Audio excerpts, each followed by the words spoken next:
एक शब्दात्मिका माया तस्याह सर्वसमुद्भवम् दन्तः सत्ताधरस्तत्र माया चालक उच्यते। अर्थात एक का अर्थ है माया और दंत का अर्थ है मायिक, यानी माया और मायिक का संयोग होने के कारण गणेश जी एक दंत कहलाते हैं। एक पहली कथा भविष्य पुराण के अनुसार है। हालांकि इस पुराण को मध्यकाल में ही लिखा होना माना जाता है, इसीलिए इसकी कई बातों पर विवाद है। कहते हैं कि एक बार गणेश जी के बड़े भाई कार्तिकेय स्त्री पुरुषों के लक्षणों पर कोई ग्रंथ लिख रहे थे। उनके इस काल में गणेश जी ने विघ्न डाल दिया, जिससे क्रोधित होकर कार्तिकेय ने उनके एक दांत को पकड़कर तोड़ दिया। फिर कार्तिकेय ने शिव जी के कहने पर वह दांत वापस गणेश जी को दिया और कहा कि इस दांत को तुम अपने से अलग करोगे तो भस्म हो जाओगे। यह कथा संभवतः भविष्य पुराण के चतुर्थी कल्प में है।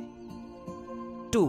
दूसरी कथा हमें गशेण पुराण के चतुर्थ खंड में मिलती है कि एक बार शिवजी की तरह ही गणेश जी ने कैलाश पर्वत पर जाने से परशुराम जी को रोक दिया था। उस समय परशुमरा कर्तवीर्य अर्जुन का वध करके कैलाश पर शिव के दर्शन की अभिलाषा से गए हुए थे। वे शिव के परम भक्त थे। गणेश जी के रोकने पर परशुराम जी गणेश जी से युद्ध करने लगे। गणेश जी ने उन्हें धूल चटा दी। तब मजबूर होकर उन्होंने शिव के दिए हुए फरसे का उन पर प्रयोग किया, जिसके चलते गणेश जी का बायां दांत टूट गया। 3. कहते हैं कि एक बार गजमुखासुर नामकर अनुसार को वरदान प्राप्त था कि वह किसी भी अस्त्र शस्त्र से नहीं मारा जा सकता। इसीलिए वह आशी मुनियों को परेशान करता रहता था। आशी मुनियों ने जब प्रार्थना की तो गणेश जी ने इससे युद्ध किया और इस दौरान असुर को वश में करने के लिए गणेश जी को अपना एक दांत स्वयं ही तोड़ना पड़ा था। 4.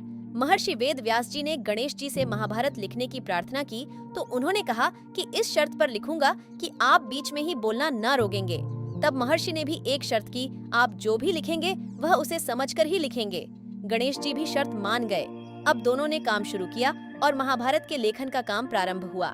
महर्षि के तेजी से बोलने के कारण कुछ देर लिखने के बाद अचानक से गणेश जी की कलम टूट गई। अब अपने काम में बाधा को दूर करने के लिए उन्होंने अपने एक दांत को तोड़ दिया और स्याही में डुबाकर महाभारत की कथा लिखने लगे।